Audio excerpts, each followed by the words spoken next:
Hey there, honey bunnies. Welcome to episode 70 of the Sovereign Storytellers podcast with your host, Michelle Wolf. I was listening to a podcast the other day, and the host was saying, like, what the purpose of the podcast is in the beginning, like, this podcast does blah, blah, blah. And I was like, I don't know what to say for mine. I probably won't say anything. It's hard enough for me to remember what episode number it is. But it's like, this podcast is just random ramblings. I don't know why y'all keep showing up. Okay, so I was actually sitting here waiting to pick up my granddaughters in the carpool lane, which you have to get to an hour and a half too early. It's ridiculous. Um, I didn't have anything to talk about, which is incredibly rare. I'm a little tired today, so I was like, I don't even know what to talk about. And I had posted an article by Zach Herbert earlier on my Facebook page, and fortunately, Heather Russell pointed that out. So we have something to talk about. Um, it is one of my soapbox issues that your ego is something to get rid of. And I feel like these days it's a little the zone of discussing ego is a little less, or let's say it's a little more balanced, I think, than it used to be. In the past, it was all your ego's terrible, your ego's bad, you need to throw it out like day old fit or 3-day old fish, or like it's so horrible and it's the reason life is terrible and all this stuff. And then there was, I'm sure, enough people who were like, well, that's first of all impossible to get rid of your ego, and second of all, it creates a shadow, creates more shadow selves used in the sense that when you try to pretend a part of you does not exist and it does, that is a recipe for madness and crazy making, because those air quote hidden parts of you are generally not hidden at all. They pop out and create conflicts in relationships, and we harbor judgments about others generally for behavior that we're doing ourselves. It's just all kinds of nutso to try and think that your ego, the human part of us, that I don't know. I mean, there's so many bazillion definitions of ego. But let me it makes me mad when I hear that. Well, you've got to crush your ego, and you've got to fight your it's just exhausting even to try to describe it. It's absurd. It's a lot of wasted energy. If you took that same energy and moved it to that part of you that can observe your ridiculous thoughts and petty human impulses and learned compassion for them, your life would grow exponentially. But instead, people get into these traditions where they waste an enormous amount of time. Of course, my podcast, my opinions, trying to overcome something that is an inherent part of you as a human being. That would be like hating your left arm and spending your whole life trying to figure out how to get rid of it. And since you can't without a chainsaw, and some major surgery, you're just going to spend your whole life pretending you don't have a left arm. What are you going to do? Like cut all the left arm sleeves off your clothes and walk around with your left arm stuffed inside your shirt pretending it's not there? That makes an equal amount of sense as trying to get rid of your ego. Come on now. That's completely crazy. I told you, I get a little riled up about it. I hate I hate the damage it causes. And I know a lot of times that message is delivered by well intentioned people and received by other well intentioned people. It just creates such a big mess and a lot of unnecessary pain. That's what I really hate, as unnecessary pain. Pain we cause ourselves, pain we let other people cause us. It's just, man, you know what? It's just inefficient as fuck. And I hate nothing more than inefficiency. Okay, so Zach Herbert. ZachHerbert zaccherbert.com, ZACHERBERT.com /whatever. You can find the article if you really want it, or you can just Google his name and Build a Better Ego is the title. So, and he talks about ego shaming because I actually 100% agree with that. We feel shame about these parts of ourselves that are, again, inherently normal. Do you walk around feeling ashamed that you have a left arm? No, I don't think you do. If you do, might I refer you to your local therapy community? You might need to see somebody about that. Okay, so he's talking about the some of the ridiculous things about modern spirituality movements. Pop spiritual treatment of ego is a good example. This is a quote. Ego has become the modern devil of the new age, the big bad boogeyman of the popular marketplace. But why? Why is ego bad? Because you can transcend it? Because it limits your perspective? It's true. You can, and it does. But does that make it bad? Just because you have a transcendent identity and can observe your thoughts and personality doesn't mean your ego is destined for the pyre, Pyre. Your awareness can rise above your body too. Does that make your body bad? Well, in some circles, yeah. I'm talking about myself now. Side note, definitely some cultures, large amounts of them, you can point to American culture too, treat the body as something shameful and horrible that we'd love to ignore, except that we're in it. Another zone of ridiculousness. Okay, back to the article or the post. Should you shame it for being less than your awareness? Strive to be rid of it. Why is embodied good? But ego is somehow a source of spiritual embarrassment. As with most dogma, emphasis on the dogma, it all comes down to a good insight inflated beyond the original intention. Okay? The contemplative traditions, which is meditation, contemplating, pondering things, were intended as a path of freedom. I was just talking about this. I talk about it a lot, I know. The benefits of silent meditation, which is different than being in silence. When we're in the silence and we aren't doing intentional work to try and hear ourselves thinking, we're just in silence a lot, but we're inside the bubble. And so it's a little like that old thing of trying to describe water to fish. You're in it, so it's really hard to see. But if you intentionally are sitting in silence and willing and intending that you're doing it to develop a greater level of awareness between you and you, all the yous inside of you, it's different. And it's extremely valuable. And it's the only thing I know of that will really break you free over time. That's the problem. It's not like taking an Advil to get rid of a headache. You have to do it every day for a long time. You have to get past your restlessness and your resistance that your ego does present to you on a silver platter all manner of distractions. But that's okay. That's its job. And you just stay with it. And eventually you'll have a moment and you'll hear it. And it'll be different. And your life will start to be different after that as well. So those traditions were designed for us to hear. But what's happened, as what often happens, is over time teachings get bastardized and distorted, and everybody puts their own spin on it, and some people have an agenda for power and control, and they warp things in order to leverage that for control over other people. And then before you know it, it's just taken as common sense when it's not common and it's not sensible. Well, it's common, but it's not sensible.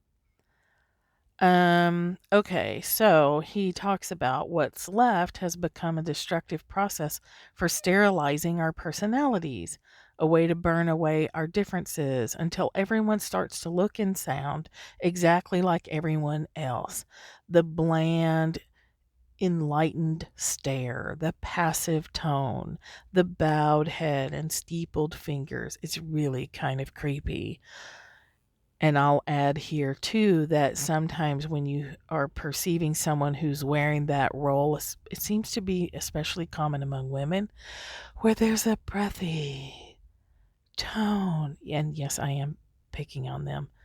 A breathy tone of enlightened speech, which makes me want to scream and be inappropriate, just like I'm being right now. It's kind of creepy, okay? So back to him. Not that there's anything wrong with that, I guess, I suppose, so long as that's who you really are. In comma, parentheses, some people are just authentically creepy. Close parentheses. Okay, but none of it has anything to do with transcending your ego or enlightenment or being a spiritual person.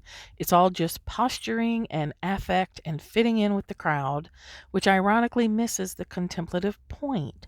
There's an important difference between ego and personality, between individuality and self image and transcendent identity with a capital I.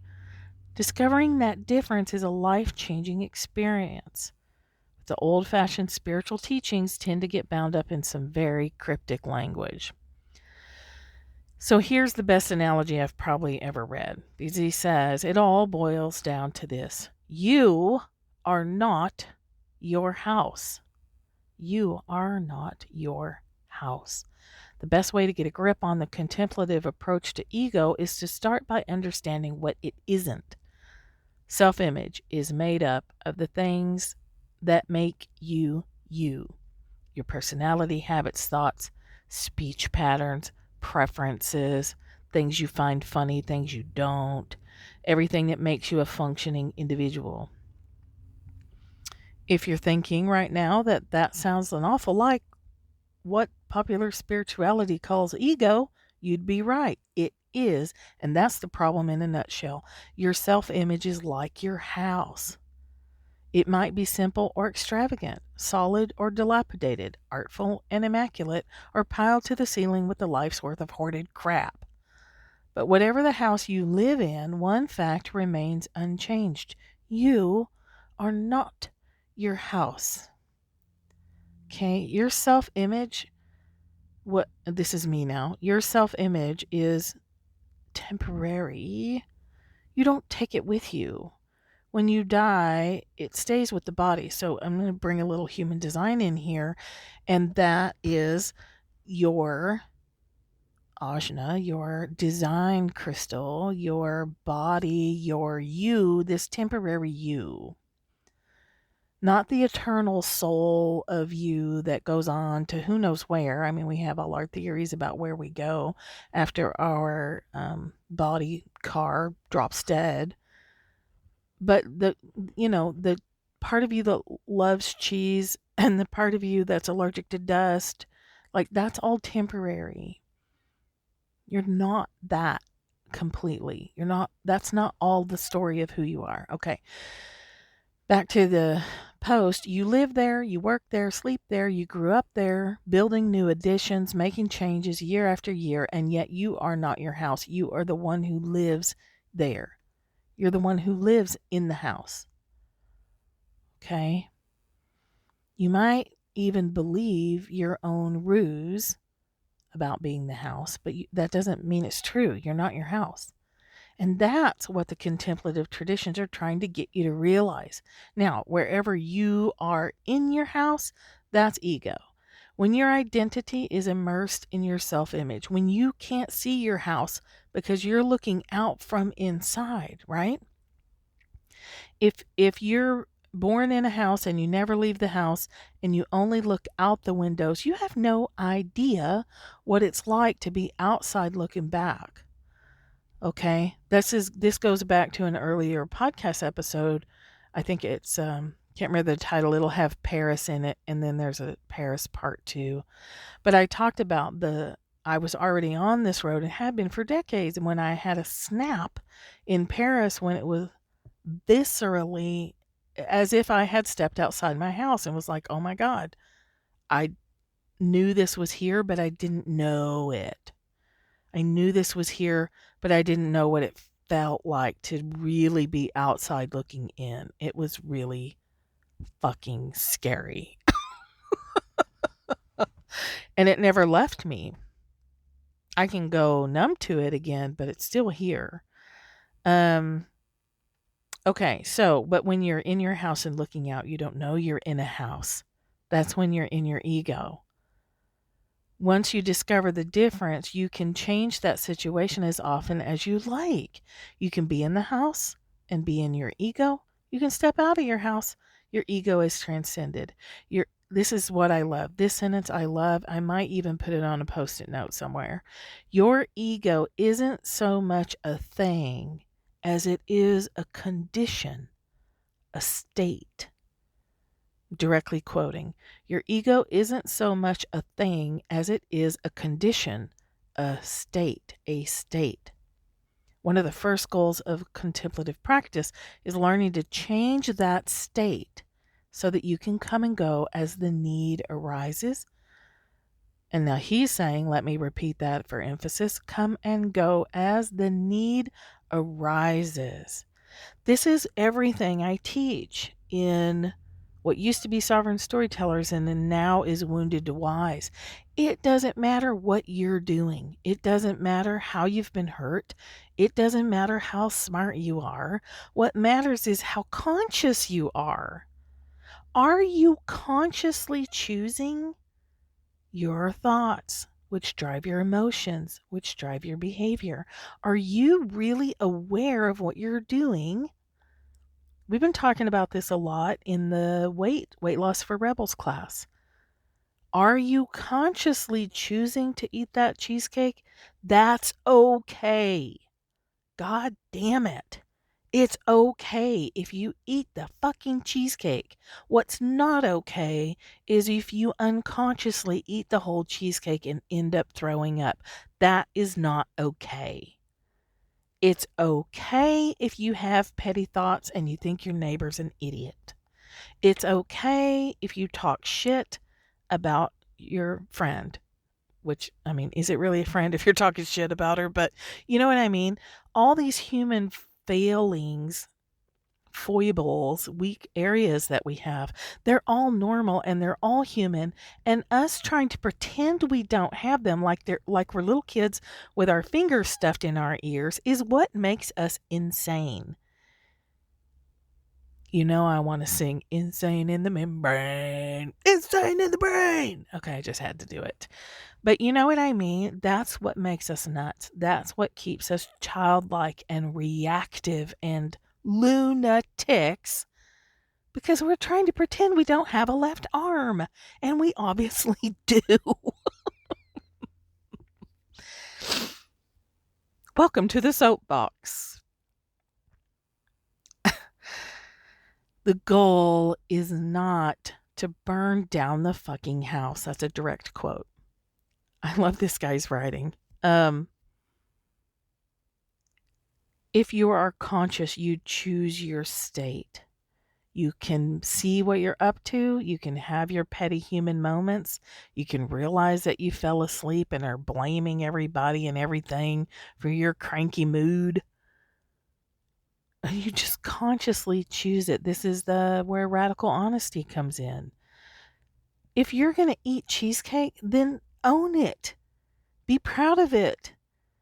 Dance with the cheesecake in the kitchen before you chow down on it. Be honest about it and you set yourself free. The more conscious and honest you are, the more free you become. So does it not make sense then that our entire power structure, politics, system of governance, all those things are designed to keep that from happening? If you're awake and conscious, are you going to be a good factory worker for 40 years and be underpaid and not notice that the CEO is making 5 gazillion times more than you for, a 0.5% of the level of effort? Is that going to work for you if you're conscious and awake? No, it's not. Think about this. Ego isn't bad. Back to the article. Self-image isn't bad. Your house isn't bad. What's bad is a lack of discernment and mobility. What's bad is being a creepy, crazy shut-in who smears faces on the siding and believes that they are The house. It says faces, but I wonder if he means feces because that'd be funnier. I should send him a note. What's bad is finally discovering that you are not your house, pitching a box in the backyard, and then celebrating by setting your home ablaze. Burning your house down doesn't make you more spiritual. It doesn't make you more free, and it won't make you happy. It just makes you homeless, for fuck's sake. Okay, so the for fuck's sake is mine. Unfortunately, that's the message we're usually given from the frantic shut ins who manage to hang halfway out a window, glimpse freedom, and begin shrieking that our houses have us. From rain-soaked gurus who set up shop beside smoldering ruins and paint happy faces on their new cardboard hovels. Just burn your house down and all your problems will go away. No, they won't. Don't listen to any of them. Even if you step outside and look back to discover you've been living in a decrepit shack, don't burn it down. Build a better ego. Ta-da! Et voila, build a better ego. Transcending your ego for the first time and discovering your true identity with a capital I is a momentous occasion. It's like having an orgasm for the first time. Holy shit, you mean there's an outside? And I can go there? How did I not know this? It's when all the old-fashioned teachings stop being a bunch of cryptic mystical bullshit and become a radiant and unmistakable felt experience. This is so key. There is no way I wish to God I could step inside of people and share with them what it felt like to have that lightning bolt of awakening in the middle of the night in Paris. Lightning bolt doesn't even come close to what it felt like. And if I could share that with you, you would let nothing get in your way of pursuing it. And right now, human design is the best path I know, combined with Forest Reiki energy work because it's mind soothing and embodiment encouraging. I don't know how to say it. I'm not saying it right. It awakens you, makes your body a friendly place to be, settles your ego the fuck down so that you can feel your way into another world that is present within you. The seeds of it are present within you right now, but you have to put in the time. And that's what people don't want. They're like, give me the Advil, give me the pot pipe. I don't want to let my spirituality awakening unfold. I want to go drink a bunch of ayahuasca and blow my circuits and spend 5 years trying to get, integrate everything I just experienced. Don't get me started on that one. I'm telling you, I have a big problem with that. Super judgy about it. And I'm owning it. I'm honest. I have been honest for a long time. I'm super judgy about the whole trendy plant medicine thing. Being used in psychotherapy with measured parameters and good support for integration, that's different.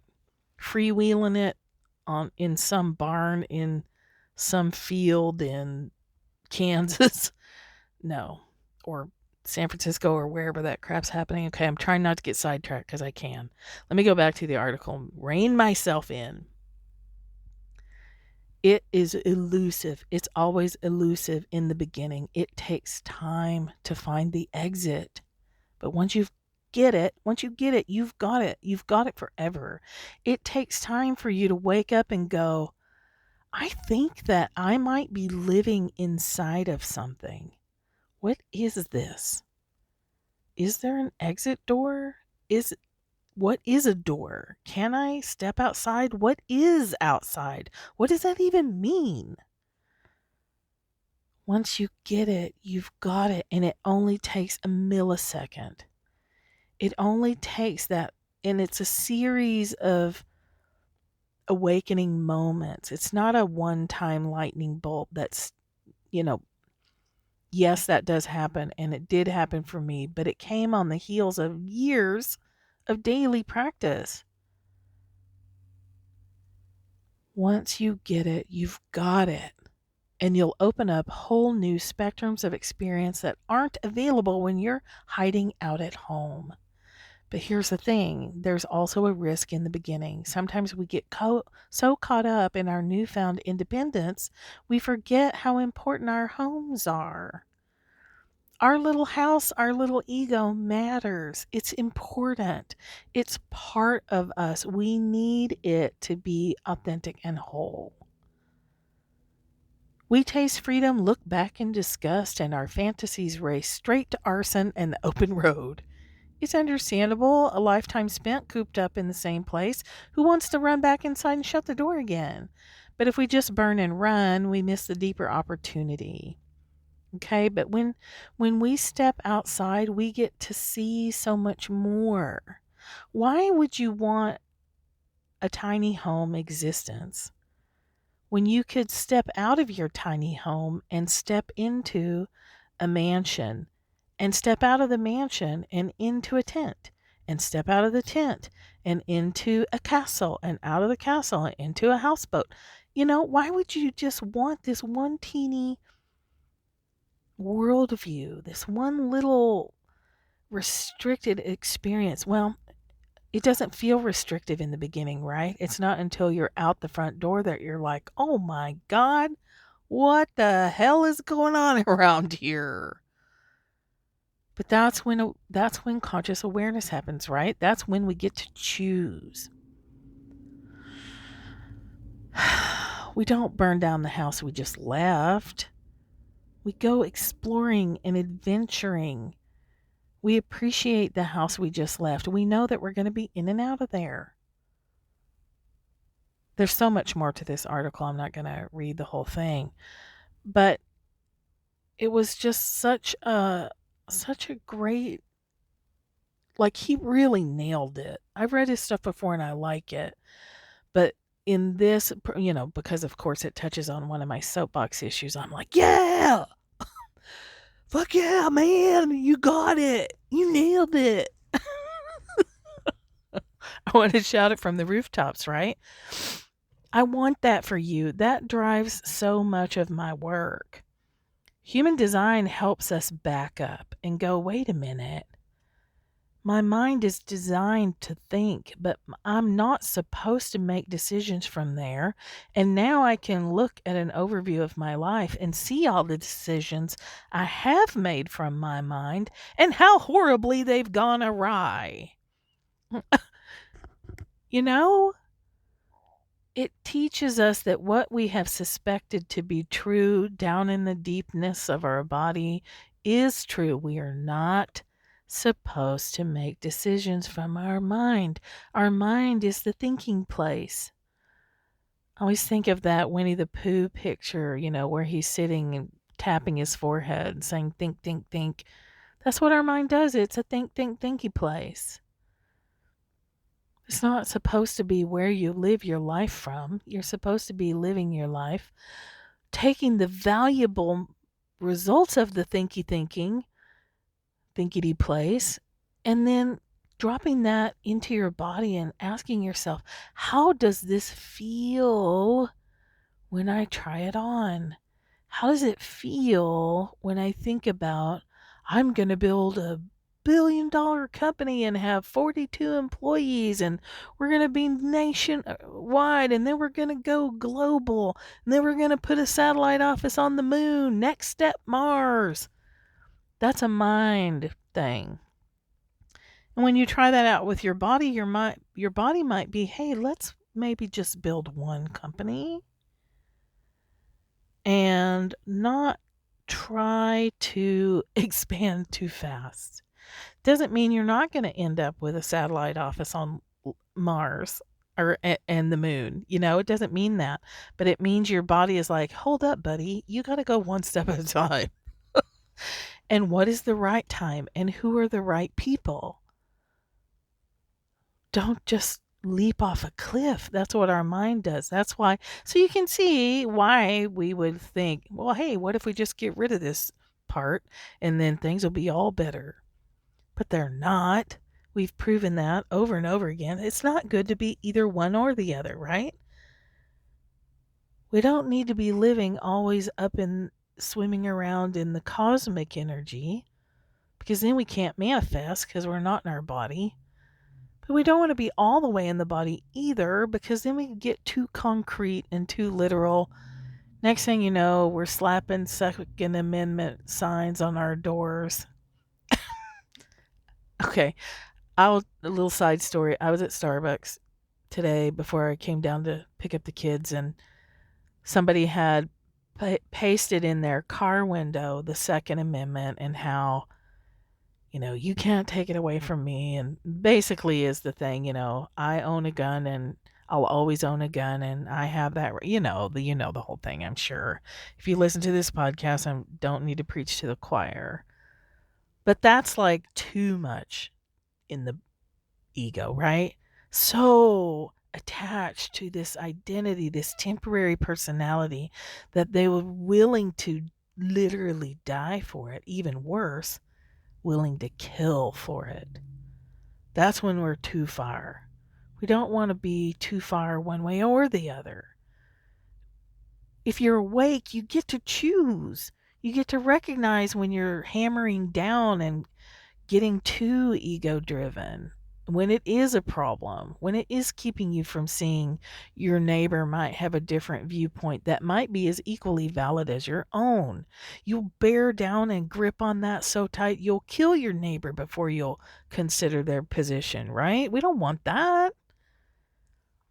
We need to be awake and conscious so that we catch ourselves when someone says, hey man, you might be getting a little bit intense with that Second Amendment stuff.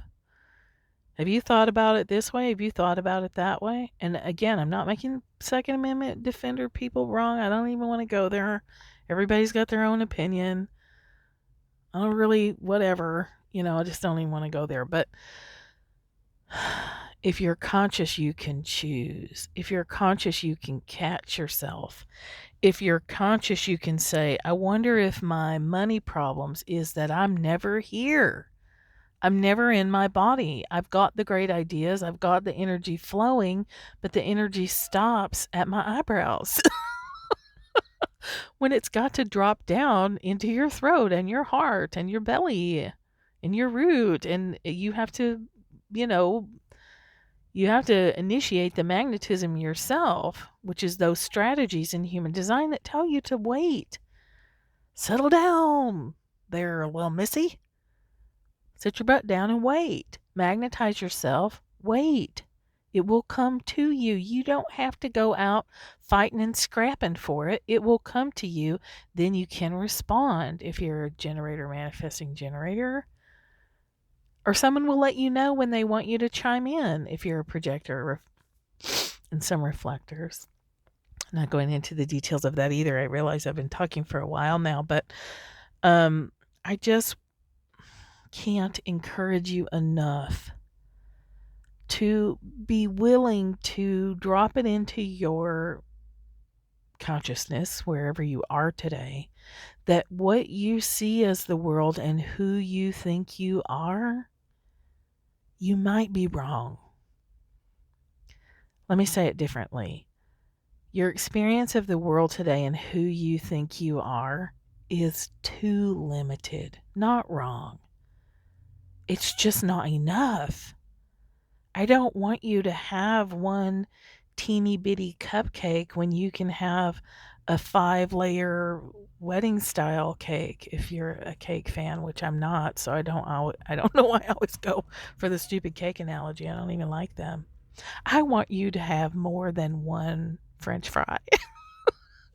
I want you to have a big bucket of French fries with cheese, vegan cheese or regular cheese, depending on who you are, with a side of ranch dressing. Like, I want you to have all the things.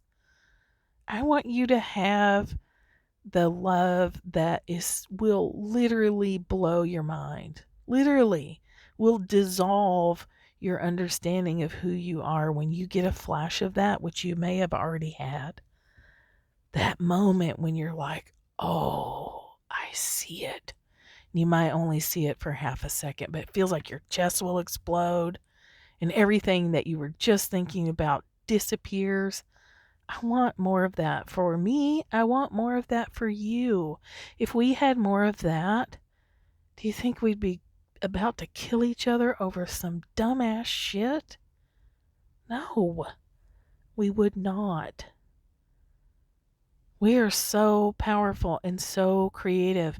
We would be working our tails off to find solutions that can suit everyone because they do exist. We just don't give it enough time. We don't stay anchored in our heart to allow it to develop. So, build a better ego. Recognize that your ego, the ego that you have, is fine. It's what you've got for today. That's okay. You can build another one. People who lose their identity, they have to recreate them. Imagine you woke up with amnesia tomorrow. You'd have to recreate who you see yourself as. Can you imagine? That would be scary and liberating. I used to teach that in my Shadow Blessings course. Write down a big long list of all of you, positive and negative, and then look at it objectively and say, do I want to keep being a person who thinks this way, or would I like to try on something else? Nobody gets to tell you who you are. You get to construct your identity completely. You could even go through the rest of this week pretending that you have amnesia. I think one of my professors is the one that gave me, he didn't call it amnesia, but you talk a lot in sociology classes about construction of identity and social learning and blah, blah, all the academic stuff. But it does really make you see that who you think you are was given to you.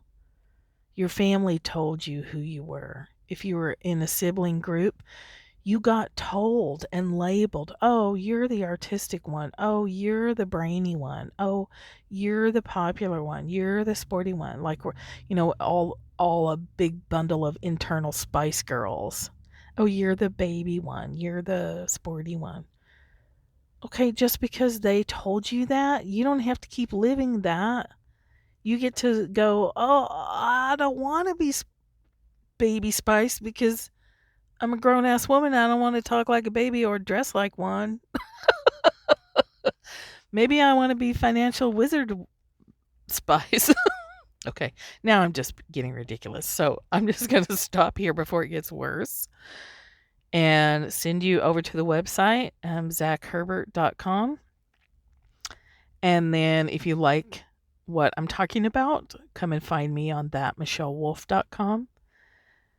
I'm recommending everybody start with a Human Design Foundations reading if you've never worked with me before, because it will really go a long way to awakening you to what we've just been talking about so that you can start to see things in a completely different way.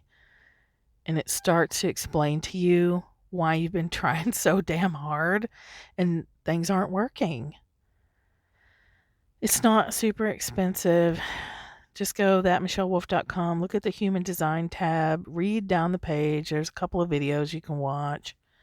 Go down and book yourself a Human Design Foundations reading. If you're struggling with food, look at the Weight Loss for Rebels one, where we take a lot of this, an enormous amount of what we just spent, oh my God, almost 40 minutes talking about, and we apply it to our relationship to food and exercise.